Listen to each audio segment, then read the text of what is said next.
Hi folks, this is Ela, and this is the second video in the Still Life Watercolor class series. And I'm going to talk a little bit about composition. What I often see with beginners is they presume that if you're going to do a picture, you have to use the full sheet of paper. And actually the truth is that you get to decide how much of the paper is going to be your composition. And the other thing they tend to do is they tend to make their images really small. So if they were going to paint a picture of a carrot, we're going to do carrots and we're going to do yams today. If they were going to paint a picture of a carrot, the first thing they would do is they would draw a very small carrot and they would make it perfectly horizontal. That would be their picture. They'd be very nervous, they'd be very timid, and they wouldn't really know how to play yet. And then they would have the difficulty of how are they going to put any shadow or light in this tiny little object. So what I recommend is, rather than going this route, first of all, you don't have to use the whole paper. You could draw a rectangle or a square and go, I want to do this, but you can take a ruler and make it, round it up to perfectly up to an inch. Decide you're going to do 8 by 10 or whatever those dimensions are going to be. And you can make the objects as big as you want. You can make them as small as you want. You can play with perspective, so it doesn't have to be horizontal. You could have it coming towards you, right? You can have stuff going off the page. So, you could have a carrot going off like this. You could have a big round top of a carrot going like that. You can have all sorts of fun. And you can have things overlap. Maybe you have a carrot going on top of another carrot. So remembering that you make the rules. This could be outer space, things could be floating. Whatever you want to do is fine.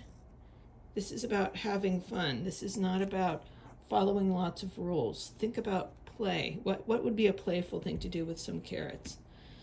So that's one thing. Just to remember, this is a entertainment. This is not work. So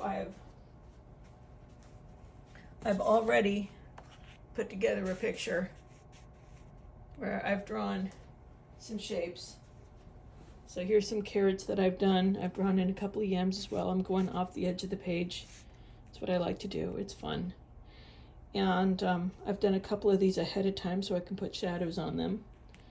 And okay, so we've had the fun of figuring out the composition. I'm going to actually mix the colors up in here. I'm not going to be too formal about this. This is about practice and trying things out. And, it's very, very tempting when you have an orange object or a brown object to just pull out your palette and try and find something that looks orange or brown and just go straight for it. And what you'll end up finding is that the color often doesn't really look as close as what you would want. It's not fun. It's not play anymore. Then it's just, routine. So I'm going to encourage you to try and mix some colors instead and have some fun. What is the difference between, here's my warm and my cool colors. So warm colors on this side, they all contain some red, and cool colors over here, they all contain some blue. In this case, it contains a little bit yellow over here. And this is phthalo blue. This is ultramarine blue. This is quinacridone red. This is a light red. This is lemon yellow. This is Indian yellow. And I think most, if not all of these, are by Van Gogh watercolor. And I can activate them. So I want to mix some oranges. So I'm going to activate my little reds over here. I think the reds are the most important for what color you're going to choose. The yellows, if you took this color and added red to it, eventually it'll start looking like if you had used this color, so it doesn't matter quite as much. If you find that some of your colors are a little bit dirty, just rinse out your brush. It's no big deal, you just clean it up. And now it's fine.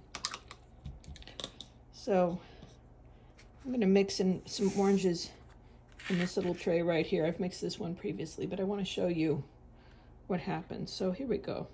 I could do this on the paper. I can do this on a palette. This is quinacridone red. This is a very cool red. You can see how it's kind of a rosy pinkish more of a red that would make a good purple.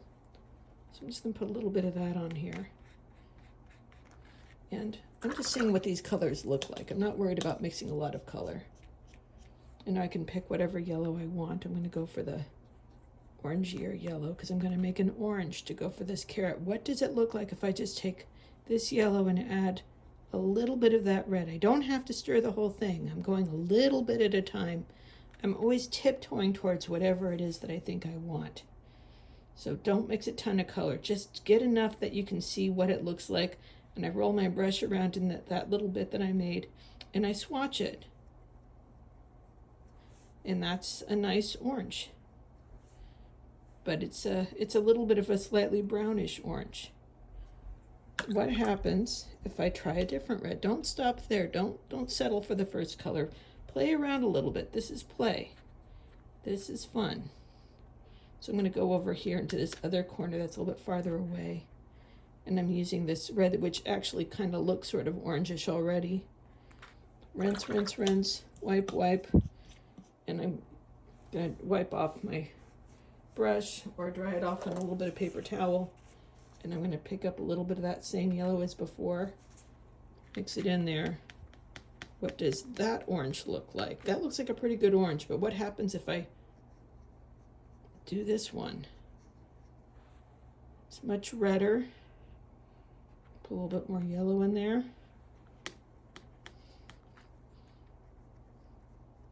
This is a more vibrant, less sunset, more kind of in your face sort of an orange. And either of these would work, but it's nice to find out what are my options. If I wanted to keep going, I could try this yellow with each of those reds and see which is my favorite orange. So it's kind of fun to play. It's useful to just play around and see, what do I like? I'm gonna take this orange and mix it in with this orange that I made previously. There, it's a pretty similar color. And I'm gonna add a little bit of water to it. And when you do this exercise, it is really important to make sure that you mix enough color that you don't run out. One more time for the back. Mix enough color that you don't run out. When you have these really textured cold press and rough press papers, I find that it just uses up way more paint than if you used a smooth paper. But then the colors also look so much better. The results are so much better, but it does use up more paint. So I'm going to go see, what does this color look like? I just added that up. That's really pale. If I wasn't careful, I could add a whole bunch of paint to it and go, oh, it's fine. But then once it dries, it's going to look like it's going to be pale. And you spread it out so that you don't have a puddle, and it's going to dry even paler. So, okay, keep going. Add more. Take your time.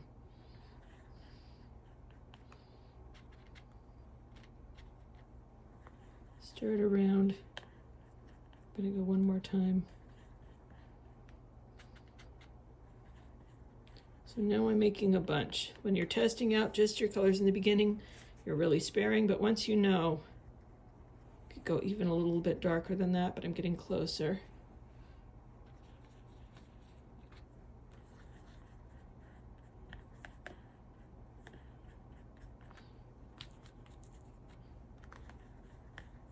Let's see what that looks like. That's pretty good. I like that. Okay, that's what I'm going to stick with. So, how am I going to color in this carrot right here? This is a carrot. These are yams. So, 2 colors to make orange, red, and yellow. And I have a choice. I can either color in the orange part first and then put on the clear, or I can put on the clear first and do the orange after the fact. I have orange on my brush. Whenever I do this demonstration, I usually have orange on my brush, so I like to jump in with the orange. If I had a second brush, I do have a second brush. I could put some clear on right now. But I'm going to try this way. For the potatoes, I'll reverse it. So it's important to work fast. And I'm just going to say I've taught this class twice in the last couple of days, and there is a lot of variation depending on the paper that you use. I did find that Stonehenge, if you do the local color, which is orange here, and then let it dry and put the shadow color on top, it does have a tendency to lift. That orange tends to dissolve again really easily, even if you dry it thoroughly. So my apologies on that for any students who've come across that problem. I'm going to rinse out my brush. And now I'm going to use that clear water on my brush, and I'm just going to color that in right there.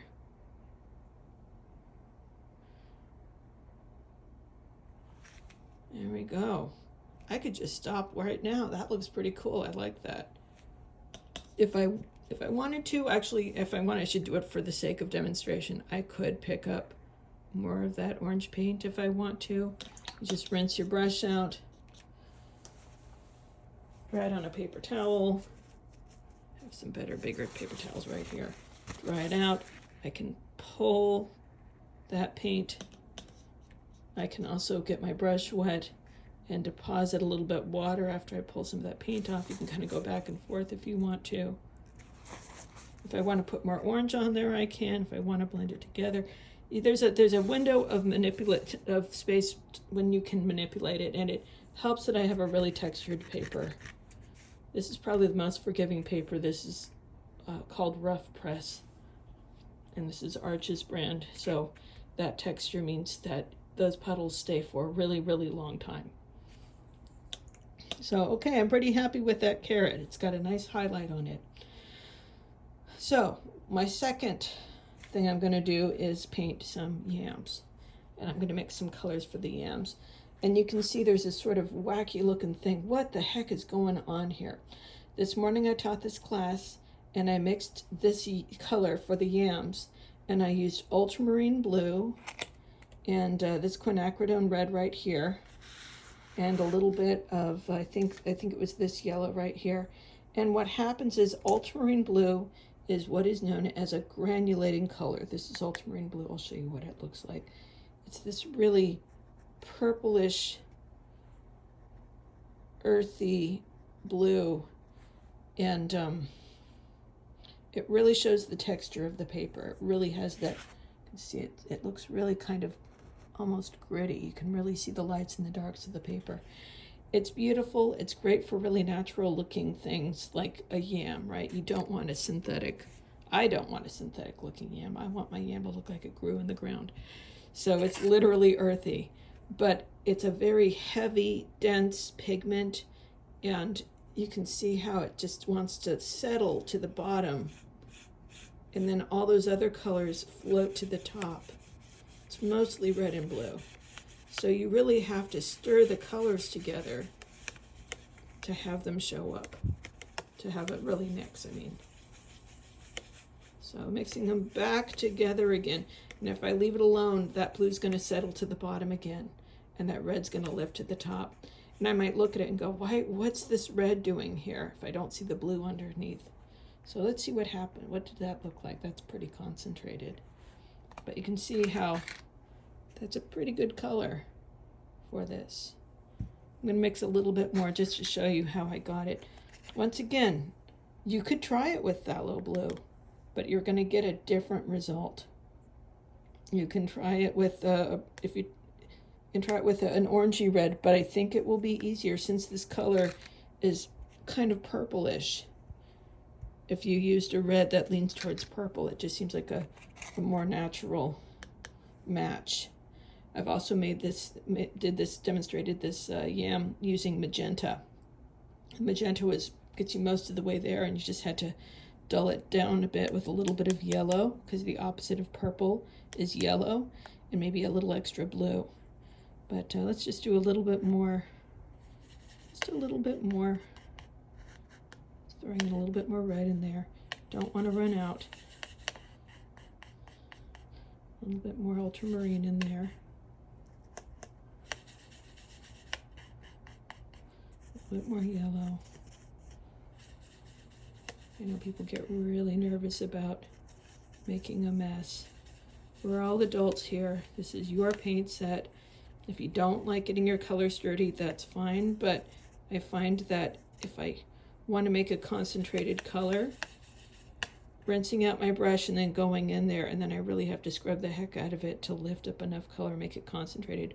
Whereas if I take a dirty brush and go straight in there, I'm not adding any water, I'm just adding pure color. Let's see what that looks like. I'm going to add a little bit more water to this.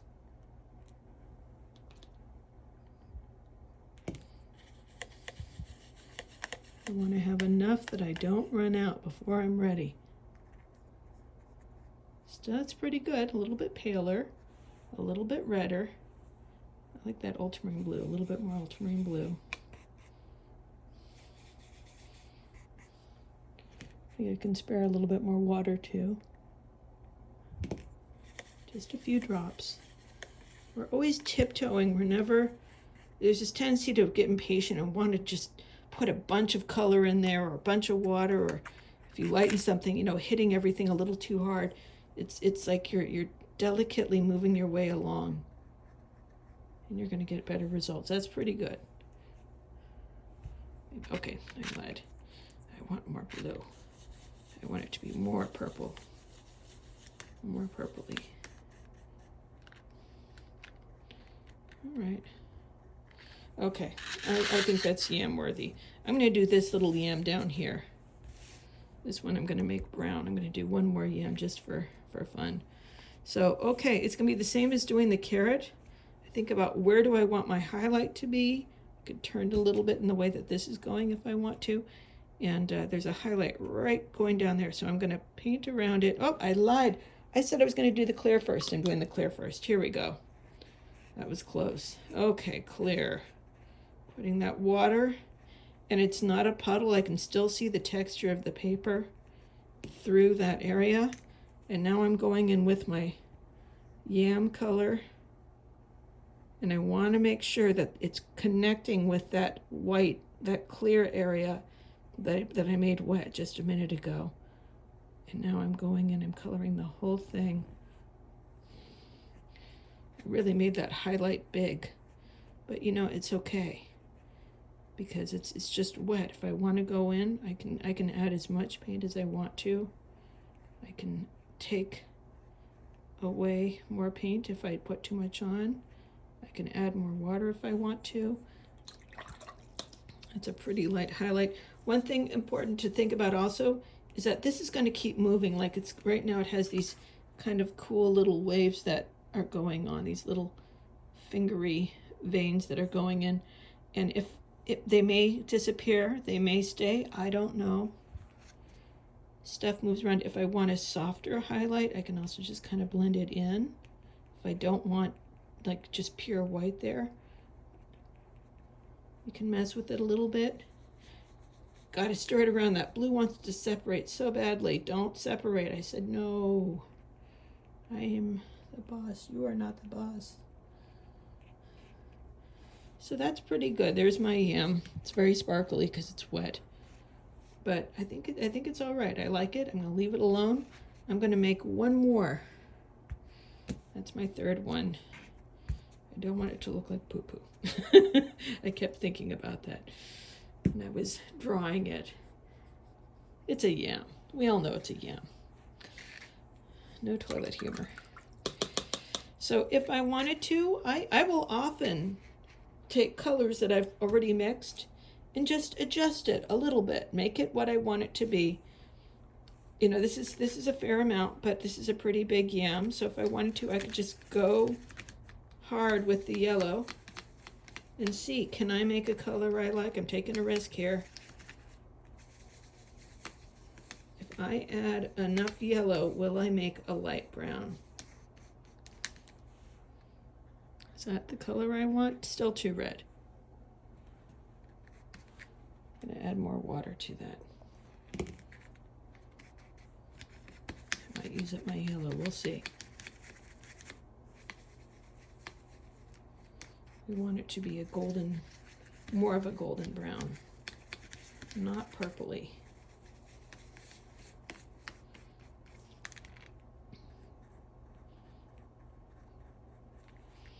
That's pretty good. It might be good enough. It's a new color. All right, and I have a nice amount of it here. I'm not going to run out. I can color in this whole thing and it'll be fine. So I see there's a nice highlight. I'm going to maybe move it a little bit to the, I like moving things up to the top so I can add a shadow down here later. So here I go. I'm going back to the previous route of doing the color first.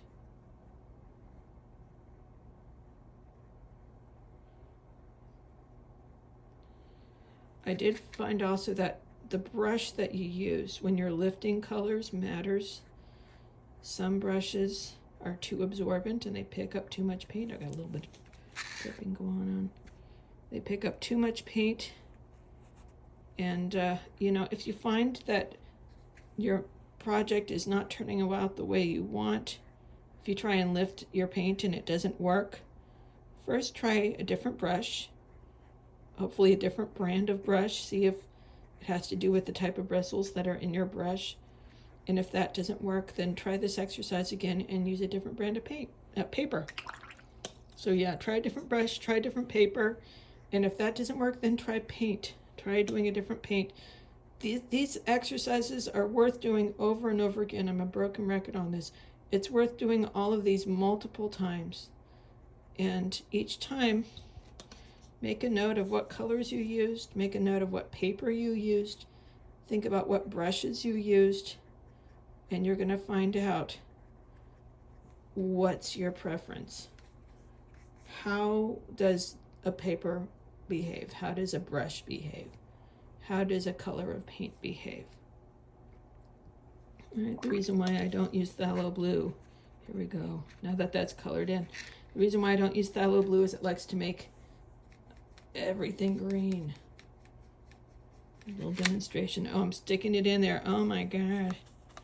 I'm messing it up. It likes to make everything green. See how that's a really different color than all those other colors. And, but you know what? This would be worth doing all over again with phthalo blue. See if you could do it. That's a challenge. It's a good idea to try.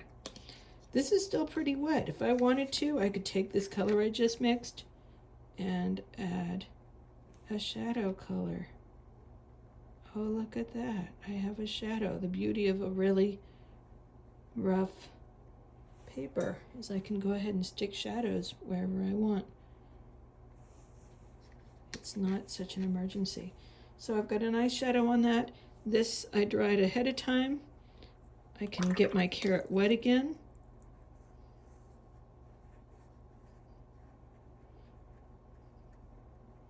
I can put that shadow on that one if I want to.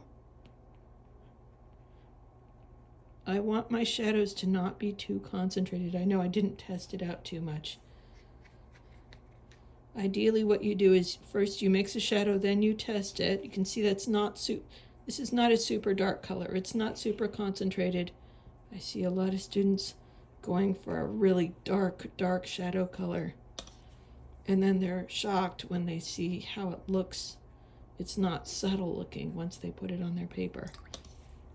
So if you want a subtle shadow, you have to mix a subtle shadow color. Try seeing that 5 times fast. So up here, let's see, I'm going to do a shadow underneath this carrot. These guys are wet. I don't want to mess with them. But I'm going to keep going with this shadow color that I've made previously. I like the phthalo blue with this brown. That makes a decent shadow color. All right, so there it is. Let's see, what does that look like? Is it a good color? Let's make it just a tiny bit lighter. I'm using my brush instead of my dropper.